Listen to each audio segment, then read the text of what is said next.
doktor, mga health workers, or the Department of Health, no? O sa mga batang lumalaban sa cancer.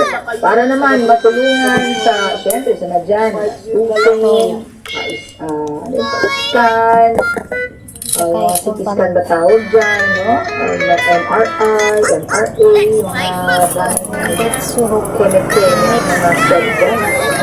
In short, kalokang plaster, yan, alam naman natin ginagawa po natin bilang ina or ama, ginagawa yan para naman ikakabuti sa health ng ating bata, mga children, lalo-lalo na. At syempre, today, mga palanggaan, parang tawag itong Cancer Assistance Fund exercise, no? Base po yan yung Department of Health. So, sabi nga po, mga palanggaan, ang bawat isa, pwede rin, dapat sa simpleng paraan. Thank